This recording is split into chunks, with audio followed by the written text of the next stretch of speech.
Hello everyone, welcome to Brijesh study hub.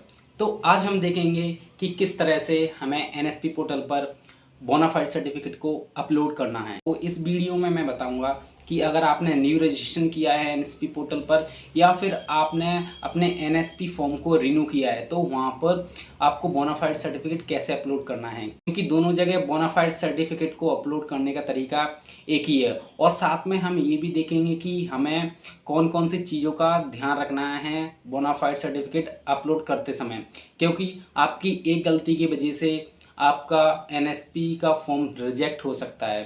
तो इस video को आप एंड तक ज़रूर देखना। तो पहले क्रोम ब्राउज़र पर हमें एनएसपी सर्च करना है, उसके बाद हमें नेशनल स्कॉलरशिप पोर्टल पर चलना है। तो देखिए आपको फिर इस तरह कुछ इंटरफेस दिखेगा। उसके बाद हमें लॉगिन पर क्लिक करना है। अगर आपने इस बार न्यू रजिस्ट्रेशन किया है और आपको न्यू रजिस्ट्रेशन के अंदर बोनाफाइड सर्टिफिकेट को अपलोड करना है तो आपको फ्रेश 2021-22 पर क्लिक करना है। और अगर आपको बोनाफाइड सर्टिफिकेट रिन्यूअल फॉर्म में अपलोड करना है तो फिर आपको रिन्यूअल 2021 और 22 पर क्लिक करना है। तो मुझे रिन्यूअल फॉर्म में अपलोड करना है तो इसलिए मैं इस पर क्लिक करता हूँ। जब आप इस पर क्लिक करोगे तो फिर आपको कुछ इस तरह का इंटरफेस दिखेगा। यहाँ पर अब आपको अपने एनएसपी अकाउंट पर लॉगिन करना है। तो यहाँ पर हमें एप्लीकेशन आईडी, पासवर्ड और कैप्चा फिल करके हम इसे लॉगिन कर लेंगे। ये इन्फॉर्मेशन फिल करने के बाद हमें लॉगिन करना है। जब हम लॉगिन कर लेंगे तो अब हम अपने फॉर्म पर पहुँच चुके हैं। तो यहाँ पर आपको ये इंटरफेस दिख रहा है। तो हमें रिन्यूअल में अपना जो बोनाफाइड सर्टिफिकेट है वो अपलोड करना है। तो हमें अप्लाई फॉर रिन्यूअल पे क्लिक करना है।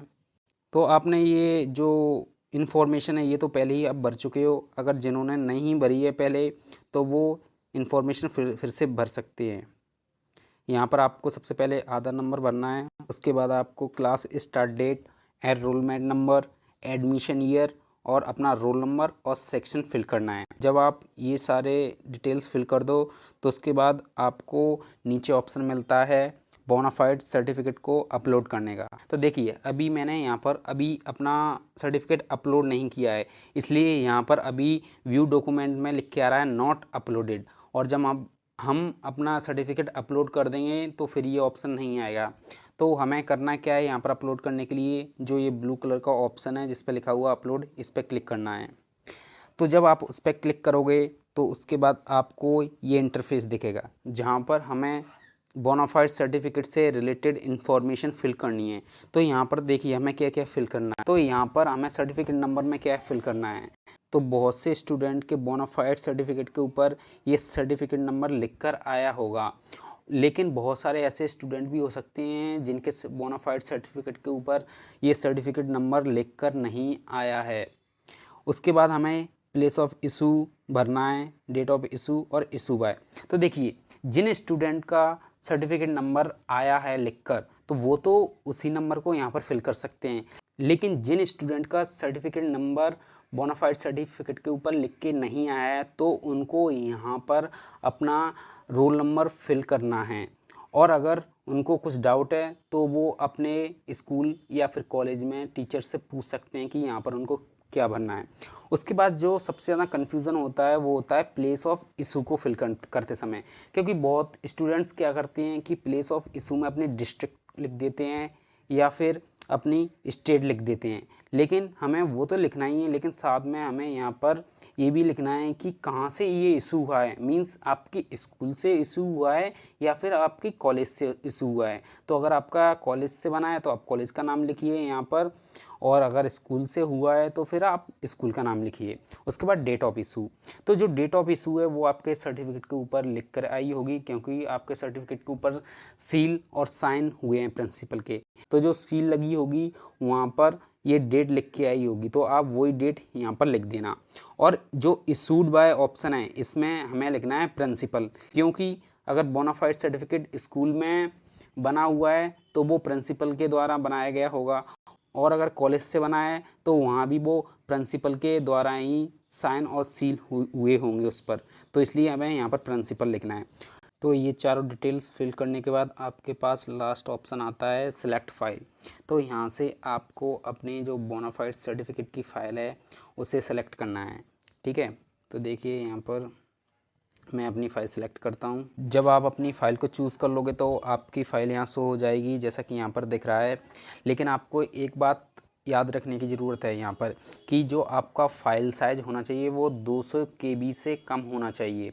अगर 200 केबी से ज़्यादा होगा तो फिर आपकी यहाँ पर फ़ाइल अपलोड नहीं होगी और ये फ़ाइल जेपीजी फॉर्मेट या फिर पीडीएफ फॉर्मेट में ही होनी चाहिए। तो फिर ये सब करने के बाद हमें यहाँ पर अपलोड नाउ पे क्लिक करना है। तो देखिए यहाँ पर लिख के आ चुका कि डॉक्यूमेंट अपलोडेड सक्सेसफुली, ठीक है। फिर आपको अपने फॉर्म पे वापस आना है और आप यहाँ पर देख सकते हैं कि पहले यहाँ पर नॉट अपलोडेड लिख के आ रहा था व्यू डॉक्यूमेंट के ऊपर, लेकिन अब आप यहाँ पर देख सकते हैं कि आई का सिंबल आ रहा है। तो आप यहाँ से अपना डॉक्यूमेंट देख सकते हैं। देखिए यहाँ पर आ रहा है ऑप्शन व्यू डॉक्यूमेंट। तो हम इसे अपने डॉक्यूमेंट को एक बार देख लेंगे कि हमारा डॉक्यूमेंट सही से सबमिट हुआ है या नहीं। तो देखिए गाइस यहाँ पर ये मेरा डॉक्यूमेंट आ चुका है। तो मैं यहाँ पर देख रहा हूँ ये पूरा डॉक्यूमेंट मेरा सही है। तो अब यहाँ से बैक कर लेंगे। जब आप अपने डॉक्यूमेंट को देख लें तो आपको यहाँ से बैक होना है।